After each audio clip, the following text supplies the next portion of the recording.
Halo, Assalamualaikum. Kali ini kita akan pilih-pilih kartu lagi. Dan pertanyaannya adalah, apa yang akan terjadi jika tawaran balikan dari dirinya kamu terima? Oke, gitu ya. Ya udah gitu. Shuffle dulu. Dan sini ada tiga pilihan.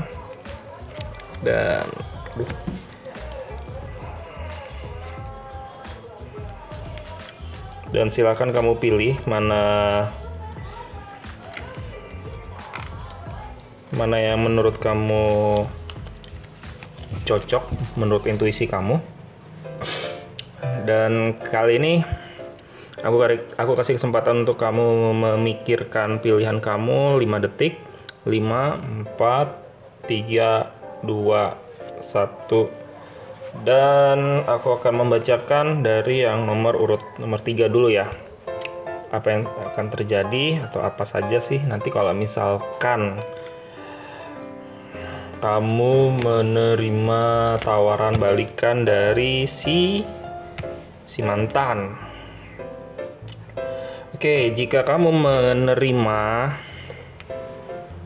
tawaran balikan dari sang mantan, yang terjadi di sini kamu akan terus mengalami sebuah perasaan atau sebuah kondisi di mana kamu bertanya-tanya, apakah sang mantan ini mencintai kamu atau bersama kamu untuk sekarang ini itu tulus atau enggak, ataukah ada maksud lain atau enggak.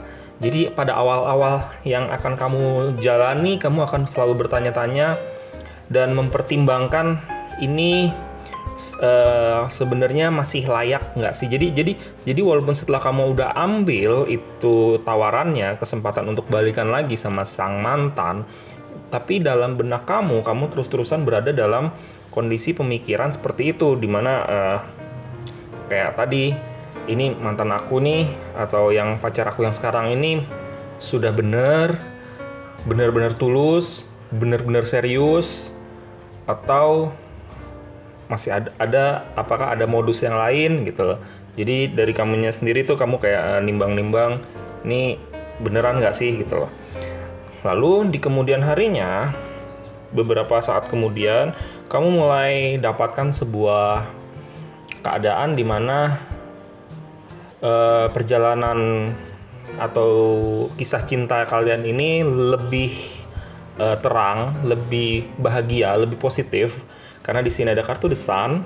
Hal-hal positif akan datang kepada kamu, baik itu berbicara tentang ya hubungannya itu sendiri, komunikasinya semakin jelas, dan kamu sudah mulai mengetahui fakta dan apa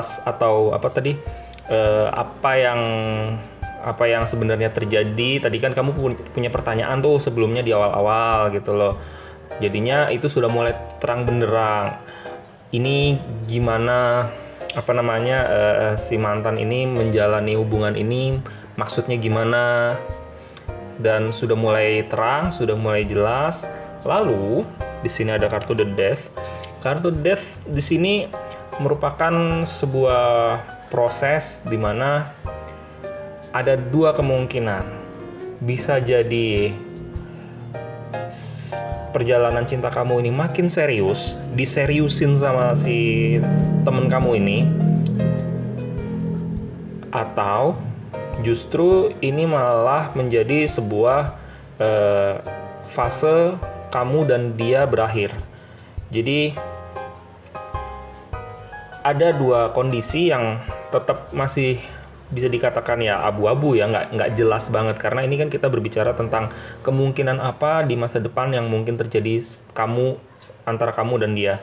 Jadi ketika ini sudah fenomena yang pertama sudah terjadi, fenomena yang kedua sudah terjadi, lalu akan ada fenomena yang ketiga di mana bisa jadi kamu selesai sama dia, tapi selesainya baik-baik kok, nggak selesai yang berantem, tapi ya akan ada suatu titik di mana kayak kita udahan, kita udah nggak bisa lagi, atau memang justru fasenya itu bukan pacaran lagi, tapi berumah tangga.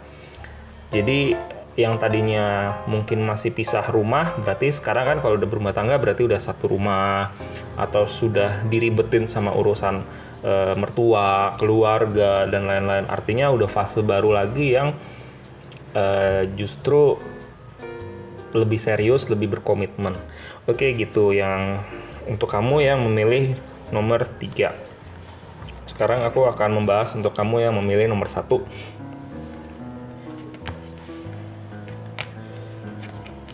Kalau tawaran itu diterima, seperti apa? Oke.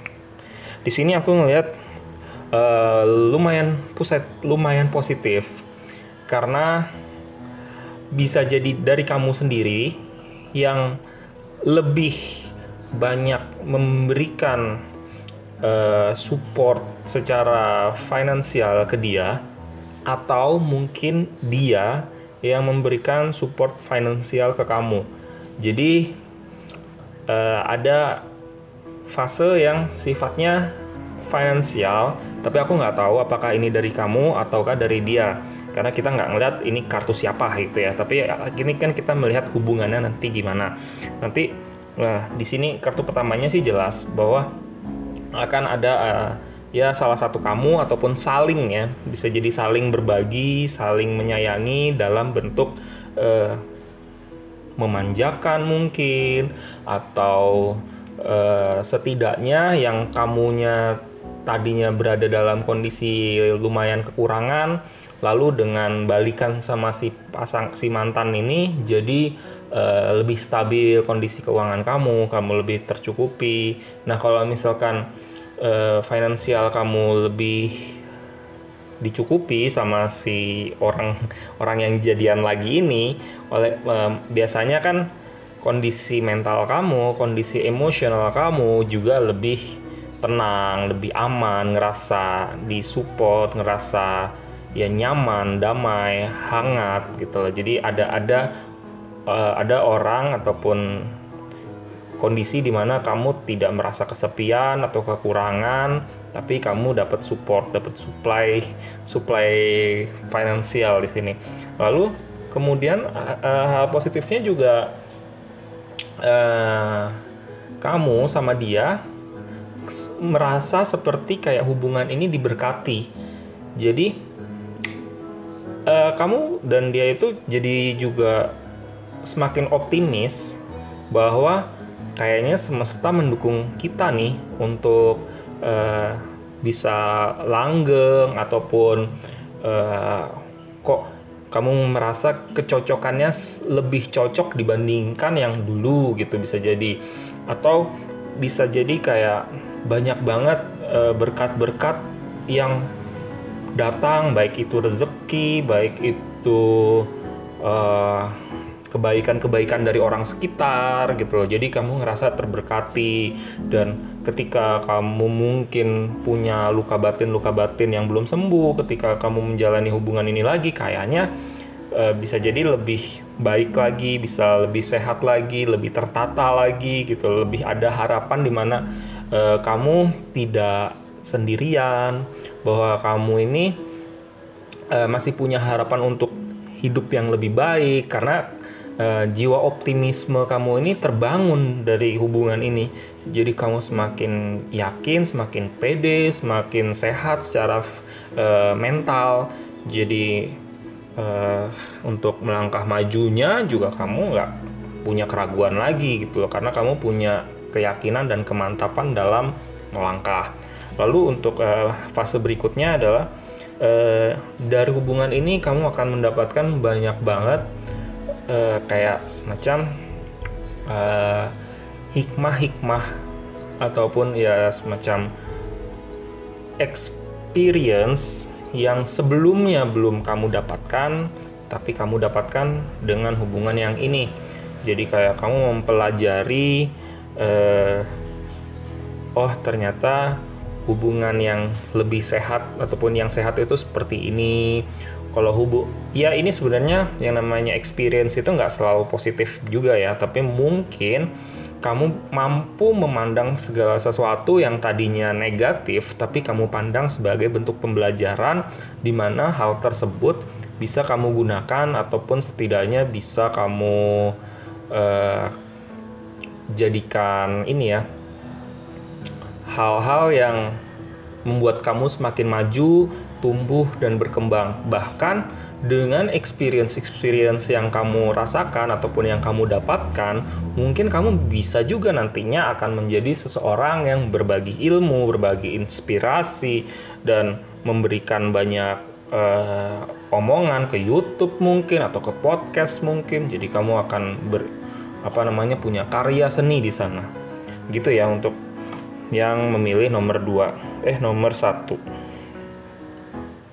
Sekarang untuk kamu yang memilih nomor 2, kalau tawaran balikan itu kamu ambil, apa yang akan kamu dapatkan?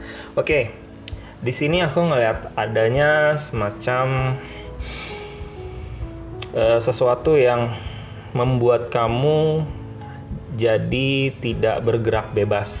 Jadi nggak tahu ya, mungkin di masa lalunya di hubungan kamu yang sebelumnya, mungkin kamu juga sudah diperlakukan dengan hal-hal yang tidak menyenangkan ya. Salah satunya mungkin pasangan kamu overprotective, atau pasangan kamu tuh posesif banget, atau selalu ngelarang-larang, atau mungkin bahkan abusive, dia itu kasar, dia itu berkata-kata ya kata-katanya nggak baik lah gitu, nggak mendukung, jatuhin mental, ngebully, terus ya hal-hal yang nggak enak. Nah, kalau misalkan sekarang kamu ambil itu kesempatan atau tawaran di mana dia minta balikan, ada kemungkinan hal-hal seperti itu akan berulang, di mana dia akan ngekang kamu nggak dibolehin kemana-mana, kamu akan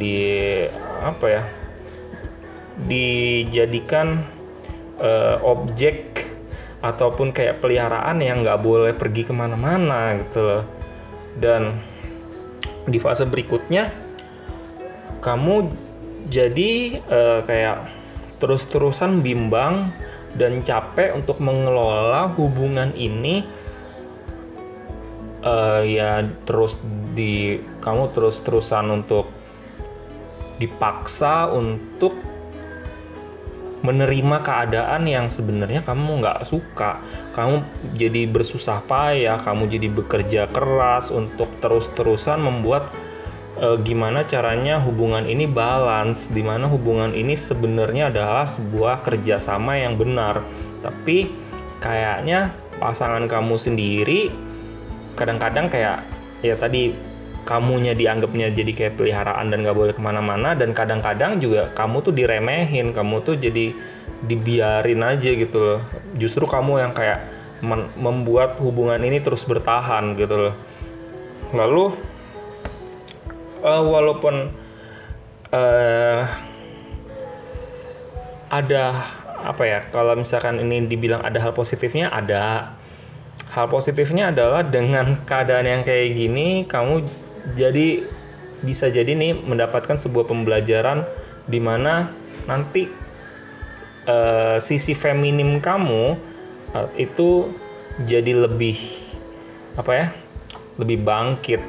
Dan nah di sini juga bisa jadi kebodohan ataupun hal yang kurang baik ketika sisi feminim kamu tuh terlalu baik, kamu ngebaikin dia, kamu terlalu nolongin dia, tapi malah kamu dimanfaatin. Tapi di lain hal, kalau sisi femininnya itu juga bangkit, di mana kamu jadi lebih baik, kamu juga ramah, kamu lebih menyayangi seseorang, tapi ya yang kamu sayangin bisa jadi bukan dia. Yang kamu sayangin, kamu lebih menyayangi diri kamu, karena kamu sudah mengalami hal-hal seperti ini kan. Tadi yang aku bilang, mungkin kamu ngerasa terpenjara, kamu diremehin, tapi di suatu hari kamu kayak mendapatkan sebuah titik balik dimana merawat diri lebih baik daripada merawat orang lain. Menjaga dan self-care, self-love itu adalah hal yang sangat-sangat penting dibandingkan aku harus mementingkan orang lain. Jadi di sini nanti akan ada suatu fase mungkin kamu akan merawat diri kamu lebih banyak porsinya dibandingkan untuk orang lain. Oke, gitu untuk kamu yang memilih nomor 2. Mudah-mudahan resonate. Kalau misalkan belum resonate, mungkin kamu perlu untuk private reading secara online, baik itu ketemuan ataupun secara jarak jauh ya. Jadi gitu dulu untuk kamu yang kepikiran untuk mengambil tawaran balikan dari dirinya, dari si dia. Semoga aja mendapatkan jawaban. Kalau misalkan belum ya tadi private reading. Oke. Gitu aja dulu deh. Thank you ya udah menyimak. Sampai jumpa. Silakan like, comment, dan subscribe. Sampai jumpa di video-video berikutnya. Dadah.